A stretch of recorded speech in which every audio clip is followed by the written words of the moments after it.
تو پیسہ اس کے پیچھے آئے گا ناک رگڑتے ہوئے. کیا مطلب؟ پیسہ اس کے سامنے ذلیل ہوگا, یہ دولت کے سامنے ذلیل نہیں ہوگا.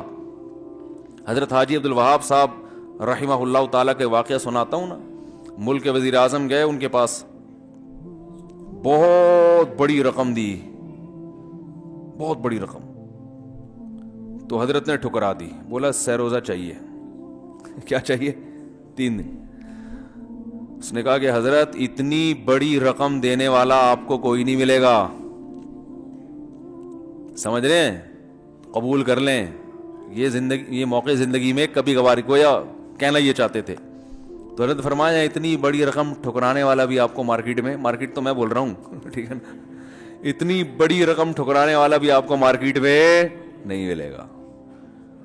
سمجھتے ہو؟ تو جیسا استغنا ہوتا ہے اسی حساب سے پیسہ بھاگتا ہے. ہم پیسے کے پیچھے بھاگ رہے ہیں, ذلیل کر دیا اپنے آپ. دیکھو نا, دکانوں پہ بیٹھے ہوتے ہیں کپڑا بیچنے, باجی ادھر آئے نا, بیٹھے نا. او بھائی جا یار, تو نے کپڑا ڈسپلے پہ لگا دیا, جس باجی کو دیکھنا دیکھ لے گی ہے. تو یہاں کوئی پکوڑے کی دکان تھوڑی کھول کے بیٹھا ہوا ہے. وہ آئی اسی لیے کہ کپڑا خریدنا ہے اس نے, لیڈیز کپڑا, تو لیڈیز کپڑے کی دکان کھول کے بیٹھا ہوا ہے.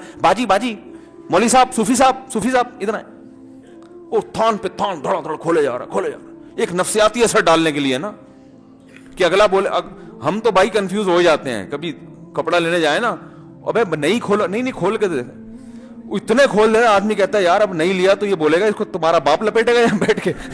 معذرت کے ساتھ تھوڑی سی ابیوز لینگویج استعمال کر رہا ہوں, لینا نہیں تھا تو یہ کیا کون لپیٹے گا. یہ نفسیاتی اثر ڈالتے ہیں.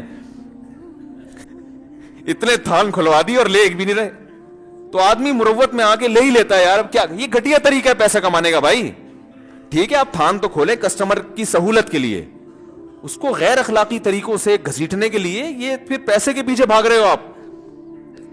پھر جو لفاظی ہوتی ہے تاجروں کی, آپ دیکھو, یہ آپ کو یہیں سے ملے گا, کہیں اور سے تو ملے گا نہیں. آپ چونکہ آپ تو مفتی صاحب ہیں, اچھا آپ کے لیے اسپیشل ریٹ ہیں, حالانکہ وہ 100 آدمیوں کے لیے وہی ریٹ ہوتے ہیں. ایک دفعہ میں نے کوئی بائک کے لیے نا کچھ پارٹس خریدنے تھے, تو وہ مجھے اس نے پارٹ فروخت کیا. میں نے کہا کتنے کا؟ کہہ رہے ہیں آپ کے لیے مثلا 100 روپے کا. تو میں متاثر ہوں, میں نے کہا چلو داڑھی دیکھ کے تھوڑا سا خیال کر رہا ہوگا, 200 کی چیز ہوگی. آپ کے لیے کتنے کا ہے؟ 100 روپے کا. جب بھی میں پھر اسی دکان سے چیزیں خریدا کرتا تھا. کوئی بھی نہیں جانتا اس دکان والے کو, اس لیے کوئی غیبت نہیں ہے اس میں, اور وہ دکان والے کا بھی کوئی رابطہ نہیں ہے, وہ بھی نہیں جانتا. بہت پرانا واقعہ ہے, 20 سال تو کم از کم ہو گئے ہوں گے. تو آپ کے لیے اتنے کا. پھر مجھے پتا چلا یہ ہر ایک سے یہی کہتا ہے آپ کے لیے.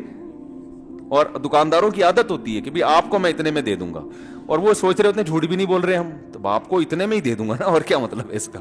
وہ خوش فہمی میں مبتلا ہو رہے ہیں کہ میرے لیے. اور انسان پتہ ہے کیا ہے, اپنی تعریف کے معاملے میں بہت جلدی غلط فہمی کا شکار ہو جاتا ہے. یہ انسان کی فطرت ہے. کوئی بھی آپ کی تعریف کرے نا کہ آپ میں یہ بڑی اچھی کوالٹی ہے, تو وہ نہیں بھی ہوگی نا, آپ کو یقین ہے کہ نہیں ہے, یہ کوالٹی تو ہے ہی نہیں, لیکن آپ متاثر ہو گئے یار بات بندے نے پتے کی ہے. یہ انسانی نیچر ہے, کیونکہ ہر انسان کو اپنے آپ سے بہت محبت ہوتی ہے, تو اپنی تعریف سن کے وہ خوش بھی ہوتا ہے اور وہ متاثر بھی ہو جاتا ہے.